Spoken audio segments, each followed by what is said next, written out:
Imagine this. You're deep underwater in an early submarine during a world war. Somehow, your boat comes face to face with a massive prehistoric animal.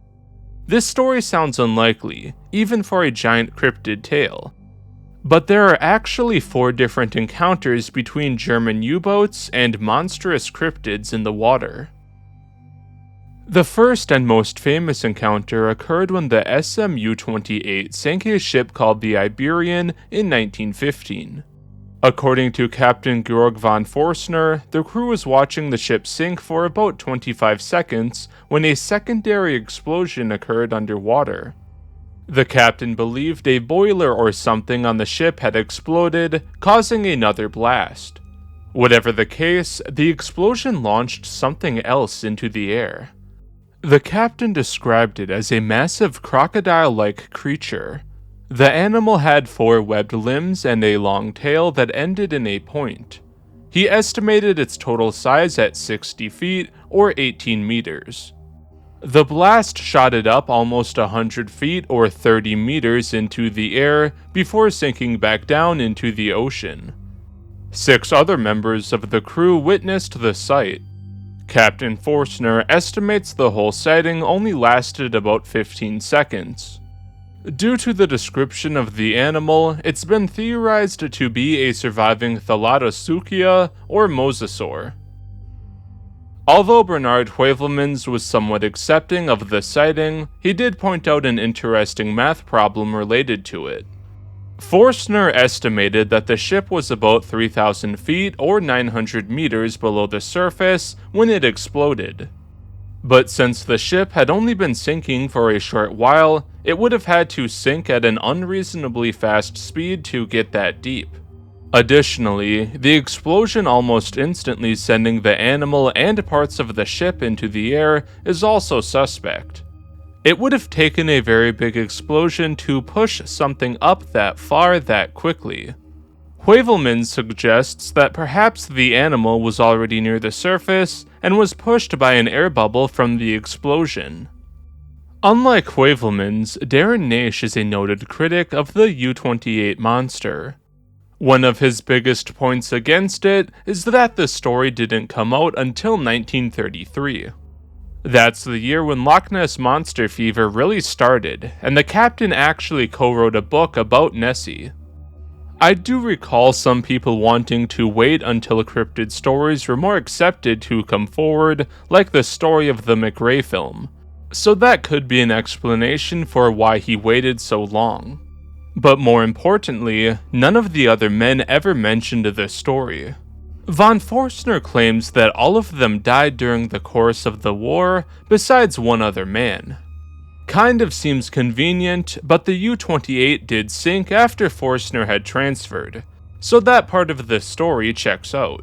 What doesn't check out is that Robert Mass, the only other man Forstner said survived to tell the tale, never publicly said anything about the incident. Additionally, Forstner only mentions the Germans who were there. You see, Mike Dash went and dug up the actual wartime submarine logs. Not only were there no mentions of a giant sea monster, but there were mentions of survivors from the Iberian. Over 60 people survived and made it back to Ireland. In any published interviews, none of them reported a sea monster being seen after the ship was sunk.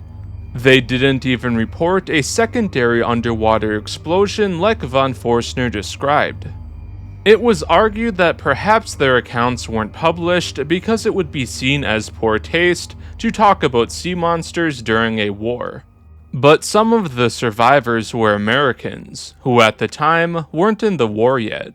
Additionally, World War I wasn't exactly a conflict where there were no reports of strange things going on.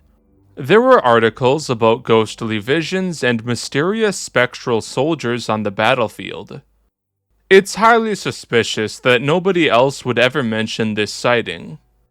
Strangely, however, this isn't where the story would end. Shortly after the U-28 story came out, another captain relayed his own story of an encounter with a strange sea monster. He had been inspired by Forstner to talk about his experience. Werner Loesch was an officer on the U-108, and he was operating in the North Sea. During the morning of July 28, 1918, he and another crewman witnessed a strange crocodile-like animal. It was about 100 feet or 30 meters long and had jagged points and distinct feet. There's not much more information about the sighting, and the second eyewitness is unknown. Still, Loesch was adamant that he saw a sea serpent and wrote in his diary that he wouldn't let anyone talk him out of it. The next two sightings come from a book called Sea Monsters, a collection of eyewitness accounts. One is brief, and comes to us from the UB-10. Allegedly, they suddenly struck a large mass underwater that almost sunk them. They were forced to surface in enemy waters to clear it. The captain said it was 5 meters or 16 feet in length, and had a large body like an elephant. It also had a long neck and the head of a turtle. The UB-85 encountered something terrifying in the later stages of the war. A British ship happened upon the U-boat oddly still, floating on the surface of the water. So they fired at it and picked up the crew as it sank. That's when the captain told them a bizarre tale about what happened. He claimed that the boat had surfaced some days ago to charge batteries during the night. Out of nowhere, a massive creature climbed on board. It had large eyes but a relatively small head. The animal's skull was also described as being horned. The men began firing at it with any gun they could get their hands on. The creature had wrapped itself around their main gun and was pushing the entire boat into the ocean. Finally, the men were able to drive the beast back to the sea. By that point, however, it was too late. The ship had sustained too much damage and was unable to submerge again. Here's the issue with these two stories. The accounts come to us from James Sweeney. James Sweeney's book is almost entirely a work of fiction, cleverly disguised as real accounts. I actually covered him a bit before in my video about giant jellyfish cryptids because of how many details he made up. Once again, there are a lot of signs that he made up these encounters. For the first one, he claims that a Commander Schultz made the report of the UB-10 encountering the animal. There is no record of a Commander Schultz being assigned to that ship. The UB-85 tale has similar problems. The actual story of its sinking was recounted in U-Boats Destroyed by Robert Grant. The ship had a door jam which caused them to take on water, leading to them having to surrender. There's no evidence the captain or anyone on board ever reported seeing a sea serpent. The only source for that comes from Sweeney's book, which was written over half a century after it happened. Unless a letter or some testimony from that captain pops up, it's likely this story was a hoax and not a genuine sighting. Some years ago, I saw this strange video posted online. It was an interview with an old U-boat captain who used to raid ships between Ireland and Scotland near Loch Foyle. Unlike the other encounters, this one occurred during World War II. The U-boat was traveling during the summer of 1942 when the men heard a strange noise, almost like music. Suddenly, their boat was grabbed by a large animal that began dragging them down.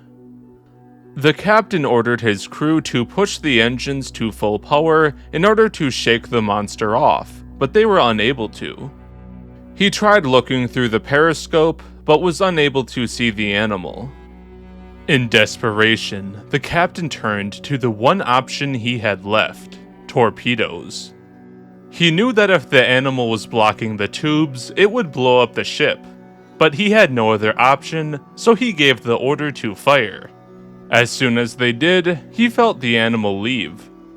The strange musical sound began again, but this time heading away in the direction of the torpedo.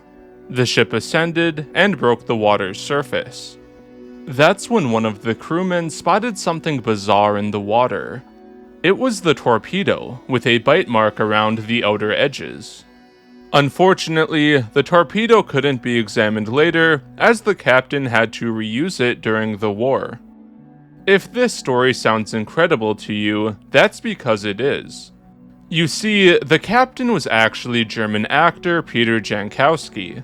The video was created by journalist Ivan Little as a part of an internet series about the Loch Foyle monster and is entirely fictional. Props to them for coming up with an interesting fake story though. It's cool to see stuff that's based on real, if suspicious, cryptid stories. Big thank you to Marcus Hemler, Bamias, Tim Morris, and Pondicherry for helping out with this video. Also, a big shout out to my Patreons Gerhard, Timothy, Jason, Wild World, Ben, Macindude, and John R.